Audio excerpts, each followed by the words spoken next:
Baik. Pembaca yang budiman, jika anda meyakini apa yang telah kami jelaskan di atas, kalau yakin benda itu betul lah, ya, nescaya anda akan berzuhud terhadap dunia dan mengharapkan akhirat. Ya, nafsu ni kenapa kita lawan? Kerana kita mengharapkan akhirat lebih daripada dunia, ya. Kita akan zuhud terhadap dunia, dan kenapa orang zuhud ni dia mengharapkan akhirat. Orang yang telah berzuhud terhadap dunia menyamai dengan memiliki 1000 nama baik. Orang nama zahid tu, kalau dia betul-betul mengamalkan kezuhudannya tu, dia sudah memiliki 1000 nama yang baik-baik. Yang setara dengan perkataan zuhud. Kalau lelaki zahid, kalau perempuan zahidah. Ya. Tapi nak diamal bukan nama aja. Bermakna dunia ni bukan cita-cita dia. Dia menggunakan dunia ni hanya sekadar keperluan sahaja. Itu namanya zuhud. Orang zuhud ni bukan pakai baju compang-camping, bukan kain tudungnya koyak rabak, bukan.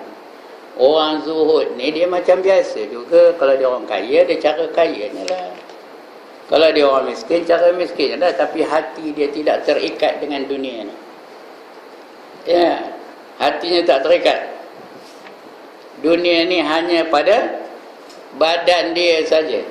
Dia tak ada dalam hati. Ya. Jangan kerana dunia ni. Aku nak ngaji hari ni, nak pakai tudung baru, ya nampak tema. Dia ada puji tema. Itu zuhud ke apa itu? Tidak. Yang zuhud dia pakai tudung baru, tapi hatinya pun tak teringatkan dia tu sedang pakai tudung baru. Itu zuhud. Ya. Dia pakai kereta elok, tapi hatinya tak teringat pun dia pakai kereta yang elok tu. Ya.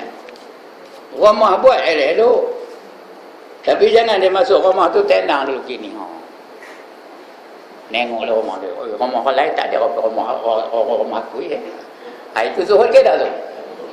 Itu tak ada zuhud namanya. Bukan makna nyuruh pakai yang buruk-buruk dah. Dia bukan suruh benci dunia. Dia suruh jangan hatinya 100% tertumpu ke atas dunia. Dunia yang ada padanya dia pakai lah. Tahu tak Imam Syafi'i itu kaya raya orangnya. Apakah dia tak zuhud? Tak zuhud kan? Zuhud, ya. Cuma hartanya tak apa? Tak jadi apa? Harta dia tak jadi cita-cita dia. Tak ada dia tertarik dengan harta dia, ya. Itu Imam Syafi'i. Begitu juga imam-imam yang lain, banyak yang kaya raya. Begitu juga ulama hari ni. Ada ulama yang melepit sagu tak? Ada tak? Ulama Malaysia ni ada ke yang melepit sagu? Yang ngayong zikar je kan? Ada tak? Mana ada? Ada duduk tepi jalan, megang pohon ada. Tolong kami, bantu kami, kami ulama melepit sagu. Ada ke? Mana ada? Tapi adakah mereka itu 100% tumpuan dia kepada dunia? Setengah tu adalah. Ada juga ulama yang ngejar dunia. Tak ada dunia aku tak nak datang katanya. Kalau tak bagi aku banyak ini tak kesian orang datang katanya. Ada dah. Tapi bukan semua. Ya, bukan semua apa itu. Tengok Tuan Guru ni Aziz mana Rabah Omar. Mana Rabah Omar? Kan biasa aje. Ya. Tuan Guru Hadi Awam, rumahnya di mana? Dekat dengan masjid. Itu tempat dia. Ya. Begitu juga ulama-ulama yang lain. Ya. Datuk Harun Din, Tuan Guru Harun Din, mana rupanya? Sederhana aja kehidupannya, ya. Bukan makna dia tak ada mentokak. Sebenarnya kamus mesti pakainya entah berapa ratus ribu harganya. Tapi hatinya tak tertambat dengan dunia. Ini yang dikehendaki, namanya zuhud ya. Baik. Orang yang telah berzuhud terhadap dunia menyamai dengan memiliki 1000 nama baik. Zuhud itu nama baik-baik yang lain itu 1000 nama yang baik-baik lain. Mereka termasuk orang-orang yang menyendiri untuk beribadat kepada Allah Subhanahu wa taala. Kalau dia beribadat tak ada nunjuk pada orang, dia seorang, dia tengah-tengah malam. Ya. Tak ada pula bangkit tengah malam tu pasang semua lampu pelik apa. Perang menerang. Lepas tu buka pintu, buka tingkap apa, suruh tengok, pakai telkom ngelewa dulu Taman Melayu Jaya ni. Lepas tu baru sembahyang. Tak ada apa itu ya. Dia seorang dengan Allah saja. Orang berbahagia dan merasa tenteram yang dapat mendekatkan diri kepada Allah, bahkan termasuk khadam-khadam Rabbul Alamin. Dia menganggap diri dia sebagai khadam kepada Allah Subhanahu wa ta'ala. Tahu apa arti khadam? Hamba. Hamba kepada Allah. Ya, menjalankan segala perintah Allah. Itu khadam lah. Khadam, bawa itu kemari. Baik Tuhan. Itu khadam. Ya. Sehubungan dengan itu, seorang penyair mengatakan, tasyaghala qaumun bidunyahum, wa qaumun takhallu limaulahum fa'alzamahum baba mardatihi wa an sairil khalqi aghnahum yasifuna bil laili aqdamahum wa ainul muhaimini tar'ahum fatuba lahum idza bittahiyyati hayyahum. Ada orang yang selalu sibuk, itu orang yang sibuk, was-was mengurusi dunianya, sibuk dengan dunia sampai ngaji tak dan, nira dunia aja. Ya, baca Quran tak sempat, kadang-kadang sembahyang berjemaah pun tak sempat. Ngira dunia aja. Dia aja kerja dunia ni. Mengaji pun tak ada. Ya. Ada pula yang hanya membersihkan hati dan membulatkan tekad untuk Tuhannya. Ada orang dia beribadat kepada Allah, membersihkan hati dia. Berzikir aja supaya jiwanya tenang, langsung tak fikir dunia pula tu. Langsung tak ada melibatkan diri dengan urusan dunia. Mereka inilah yang akan ditempatkan Allah dalam pintu keredaannya dan diperkaya, tidak memerlukan sesiapa pun. Dia sudah makrifah betul dengan Allah, dia kenal dengan Allah, dia tak perlu siapa-siapa. Dia hanya perlu siapa? Perlukan Allah semata-mata. Ya. Beruntunglah mereka. Jika malam tiba mereka mengerjakan sembahyang tahajud dan Allah memeliharanya. Beruntunglah mereka jika Allah telah menjanjikan keselamatan baginya. Orang yang rajin sembahyang tahajud tiap-tiap malam, Allah janjikan apa? Menangis-nangis dengan Allah. Tiap-tiap malam dia sembahyang, tiap-tiap malam dia bangkit, tiap-tiap malam dia bermunajat dengan Allah Ta'ala sambil menangis. Apa fadilat dia dapat orang itu? Ada hadis tu. Apa dia dapat?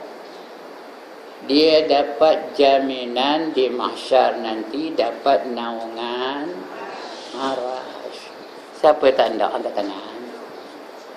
Tak ada naungan arasy. Malam tadi ada bangkit. Tak payah kabur lah. Ada bangkit malam tahajud tak? Kalau tak ada, bila lagi?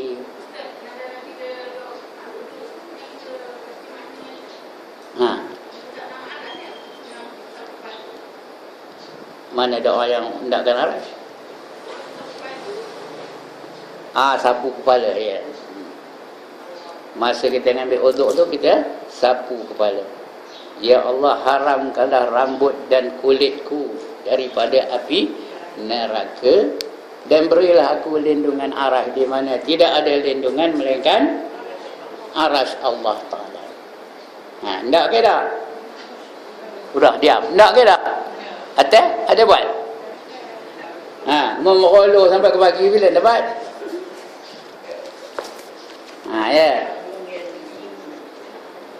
Bangunlah bermunajat dengan Allah. Kadang-kadang buat, kadang-kadang tidak. Ya. Kadang-kadang buat, kadang-kadang tidak. Dapatlah juga. Ya. Haji lah tu. Ya.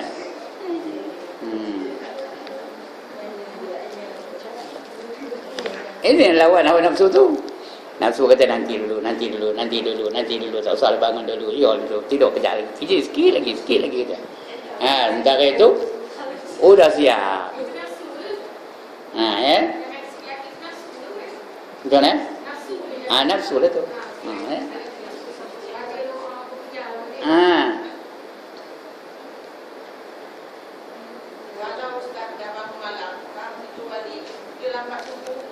Itu lagi teruk.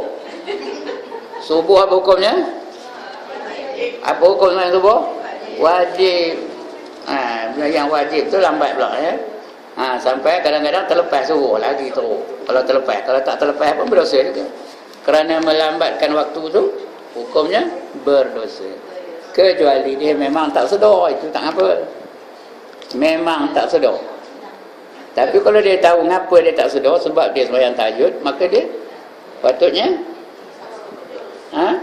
terus bangun tahajud. Ya.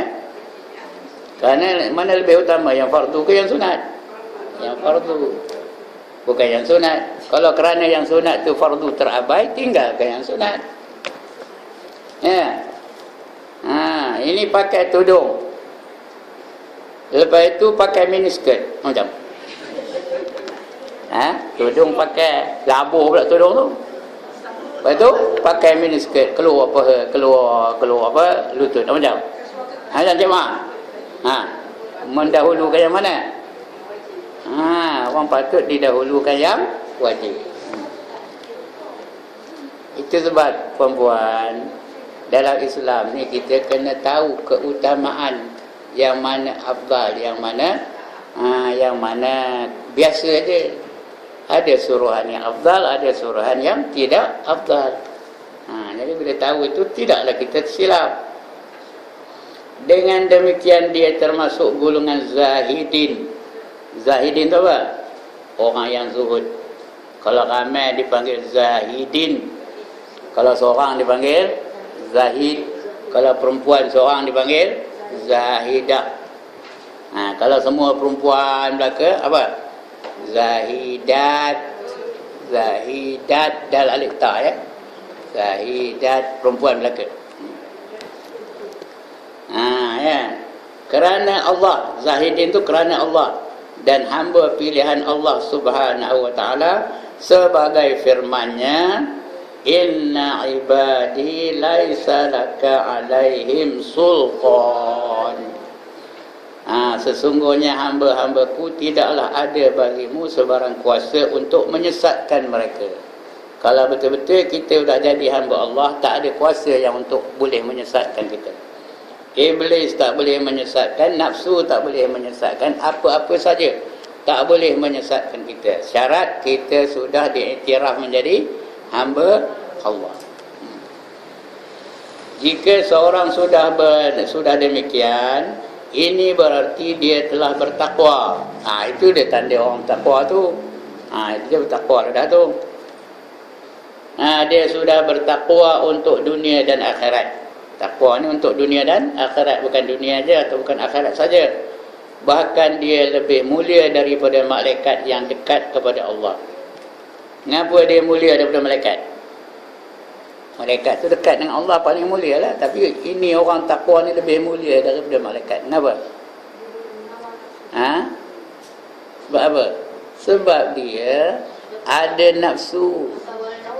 Dia manusia, ada nafsu, tapi dia lawan nafsunya sehingga dia macam malaikat. Malaikat memang tak ada nafsu, itu sebab dia tak buat maksiat. Yang ini kita boleh tak buat maksiat? Boleh, tapi lawan. Itu tinggi darjatnya daripada malaikat, ya. Sebab manusia itu yang paling tinggi darjatnya, lebih tinggi dari malaikat lagi. Yang tidak dikurniakan syahwat dan nafsu. Malaikat mana ada syahwat? Ada jantan tina malaikat? Mana ada? Ya, manusia ada tak? Ada, ya. Yang tidak dikurniakan syahwat dan nafsu oleh Allah Subhanahu wa ta'ala. Ini juga bererti bahawa dia telah berjaya melepasi peringkat yang sangat panjang dan sukar serta halangan-halangan lain demi untuk mencapai tujuan. Ya. Sebenarnya untuk menempuh ke semua peringkat ini tidaklah begitu sukar, asalkan sentiasa memohon perlindungan Allah Subhanahu wa ta'ala. Sebab apa kita buat pun bersandarkan kepada Allah Ta'ala. Ya, kita semua nak jadi opini, tapi boleh ke? Tak boleh ke? Tapi sebenarnya boleh. Setiap kali kita minta tolong kepada Allah Ta'ala, ya Allah, jayakanlah usahaku ini untuk menjadi orang yang bertakwa. Ya. Marilah kita memohon kepada Allah, kerana sebaik-baik permohonan hanyalah kepada Allah. Ya, nak minta hanya minta kepada apa?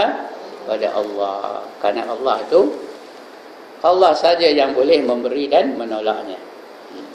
Semoga Allah Subhanahu wa ta'ala melimpahkan taufik dan hidayahnya serta memudahkan usaha kita. Hanya Allah yang dapat melepaskan kita dari segala kesukaran. Apa aja masalah, kembalikan kepada Allah Ta'ala. Allah akan lepaskan kita. Sesungguhnya Allah Maha berkehendak dan Maha kuasa atas segala sesuatu.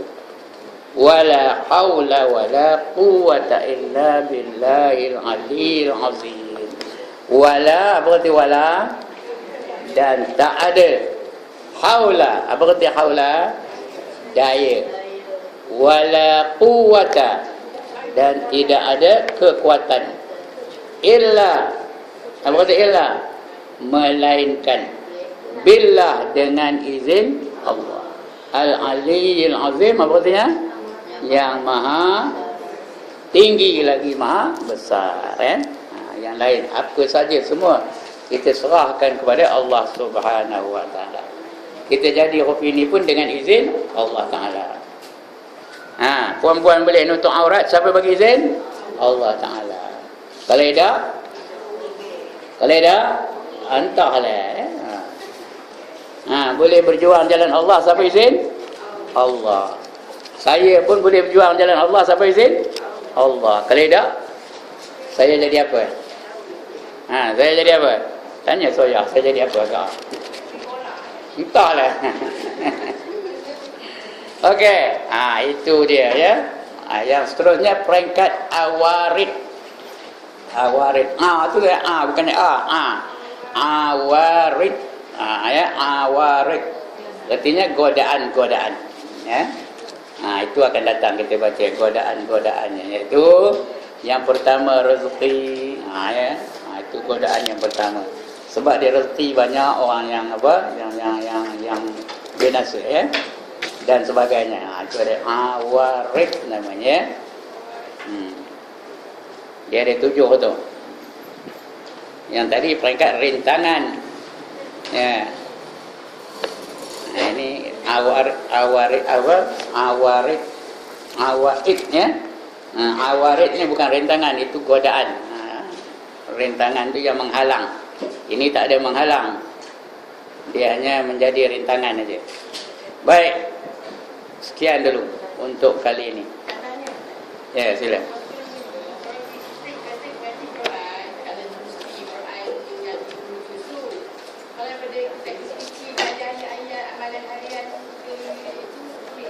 Boleh. Boleh lah, salah. Tak mesti juga. Yang 30 juzuk tu mana-mana pun tak apa, rasakan baca. Ya. Yang tak betulnya apa? Langsung tak baca. Lagi?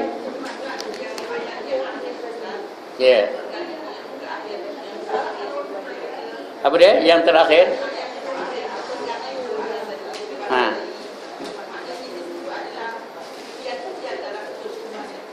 Ujian-ujian dalam hidup. Macam mana? Tak faham saya.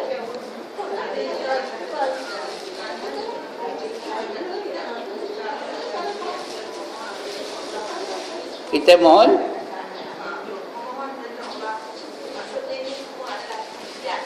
ujian lah. InsyaAllah lah. Itu suruh baca selalu tu. Dia suruh kita selalu baca. Supaya lepas ujian-ujian. Kerana hidup ni memang ujian pun. Allazi khalaqal mauta wal hayata liyabluwakum ayyukum ahsanu amala. Dia yang menjadikan mati dan hidup untuk menguji siapa di kalangan kita yang baik amalannya. Itu kita bacalah. Orang yang mengikut hawa nafsu, dia tak boleh nak baca Quran. Kalau kita lawan hawa nafsu, nafsu kata tak payahlah, kita baca juga. Lama-lama biasalah kita. Lepas tu dia suruh kita baca Quran ni satu hari paling kurangnya 200 ayat. Dan ada ulama yang menyerukan jangan lepas 4 surah. Yang pertama surah Yasin, yang kedua Alif Lam Mim Tanzil, yang ketiga Hamim Ad-Dukhan, yang keempat Tabarakalladzi biyadihil mulk. Bukan mana yang lain jangan baca, tapi terutama 4 surah ni. Baik, lagi? Yang 4 tu tidak malam kena baca. Utama. Itu mesti. Kalau nak baca Quran, baca itu dulu. Jangan itu wajah yang lain tak baca. Baca itu dulu. Lepas tu yang lain. Lagi? Habis? Okey, Yan. Ada apa? Esok tak ada ngaji. Hari Khamis, jangan lupa puan-puan. Hari Khamis.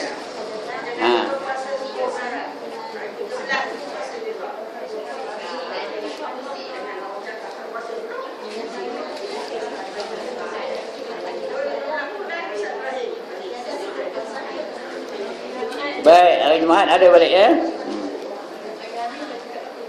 Lagi? Ajar? Tak ada? Baik, soalan habis? Nantaklah sampai pukul 1.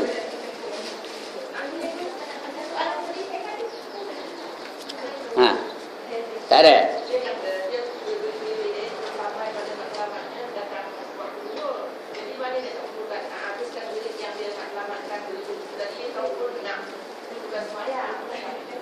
Waktu? Dah masuk waktu? Mayang lah dulu. Mayang tu wajib. Wirid tu sunat.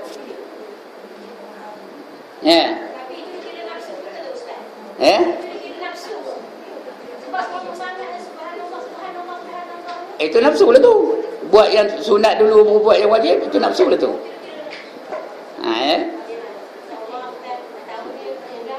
Lagi? Ustaz pernah ke Imam Masjid Sungai Terap? Imam Masjid Sungai Terap? Haji Abu Bakar Iman. Entah, ya, wallahualam. Orang kuat-kuat. Ya lah. Meninggal semalam. Bila? Tadi, sudah. Wallahualam, saya tak kenal kita, wallahualam. Tapi kalau jumpa mungkin kenal lah. Tak jumpa tak tahulah.